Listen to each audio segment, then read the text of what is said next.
Bonjour, moi je m'appelle Antoine de Conchy, je travaille au SMG 35, donc le syndicat mixte de gestion pour l'approvisionnement en eau potable de l'Ille-et-Vilaine.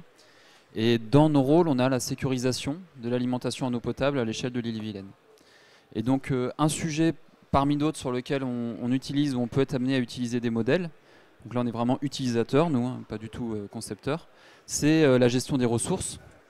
Et en fait la question centrale, c'est essayer d'anticiper la façon dont les ressources vont évoluer, principalement en étiage. Clairement, est-ce qu'un forage risque d'être à sec ou risque d'être en difficulté telle ou telle année? Est-ce qu'un barrage va se remplir? Aujourd'hui, c'est une question qu'on se pose là actuellement. Est-ce que les barrages du département vont se remplir cette année?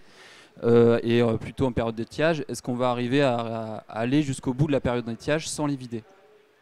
Donc ça, c'est des questions très concrètes. Et là, ce que je voudrais dire, c'est que la modélisation, on l'utilise, mais je pense que ce n'est pas la première démarche qu'on fait. D'abord, la méthode la plus simple, c'est de s'appuyer sur l'expérience des gens qui sont sur place. Je pense que ce n'est vraiment pas à négliger sur des sujets simples, des petits forages. Ici, on a vraiment des forages qui sont sur des petites nappes.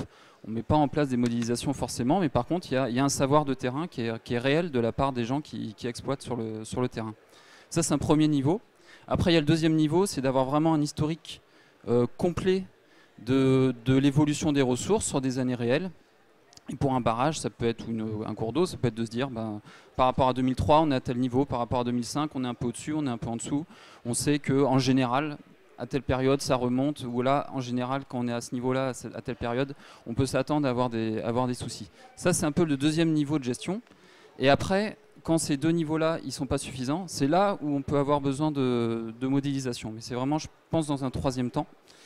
Et là, la modélisation, ce qu'elle apporte par rapport aux deux autres méthodes, c'est d'avoir quelque chose de chiffré déjà. Alors il y a un côté un peu confortable à pouvoir sortir un chiffre, pouvoir dire on a 23% de probabilité de ne pas remplir le barrage par exemple.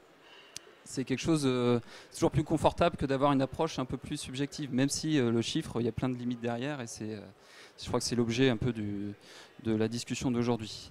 Et il y a aussi de pouvoir communiquer à travers ces chiffres ou à travers des courbes. C'est plus facile de communiquer que d'avoir quelque chose qui est plus de l'ordre du ressenti ou de l'expérience sur les années précédentes. Voilà, je vais aller très très vite pour passer la parole aux autres, mais je pense que en tout cas, nous, c'est une des questions qui se posent quand on utilise des modèles, donc ce sont en gros des modèles hydrologiques assez simples, de savoir avec des courbes de remplissage. Telle courbe, on a une chance sur 5 de ne pas remplir le barrage, on a une chance sur 5 de le vidanger à la fin de l'année. Ce qui est vraiment important, c'est pour nous utilisateurs, c'est de comprendre les hypothèses qui ont été prises derrière. C'est important à la fois pour pouvoir communiquer de façon... Parce que nous, l'objet, c'est de pouvoir communiquer de façon simple.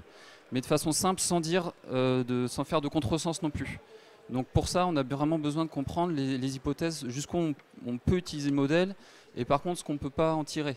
Et justement, quand je parlais des 23,9% de probabilité que le barrage ne se remplisse pas, c'est caricatural. On ne le dit pas comme ça parce qu'on sait que ce n'est pas aussi précis, qu'il y a tout un tas d'incertitudes derrière.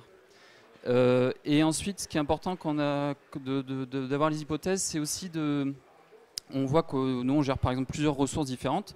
Chacun a eu un modèle qui a été fait de son côté. Mais après, pour pouvoir comparer les résultats que donnent les différents modèles, ça c'est quelque chose qui est très très compliqué. Or, quand on fait la sécurisation en eau potable, la question qui se pose, c'est est-ce que telle ressource est plus en difficulté que l'autre? C'est assez simple. Si elle est plus en difficulté, c'est celle-là qu'il faut soulager et au contraire mobiliser l'autre. Mais cette question qui est simple, c'est très difficile d'y répondre quand on a plusieurs modèles qui ont été pris sur des hypothèses très différentes d'un côté ou de l'autre. Pour être très concret, parfois on entend ah bah là ce barrage-là il est au-dessus de la courbe et par contre ce barrage-là il est en dessous de la courbe. Sauf que la courbe de remplissage, quoi. La courbe de gestion. Mais la courbe de gestion, elle n'a pas du tout été bâtie de la même façon d'un côté et de l'autre. Et donc là, c'est là où il faut avoir un regard critique. C'est là, je pense que ce sera un sujet sur lequel on va échanger aujourd'hui.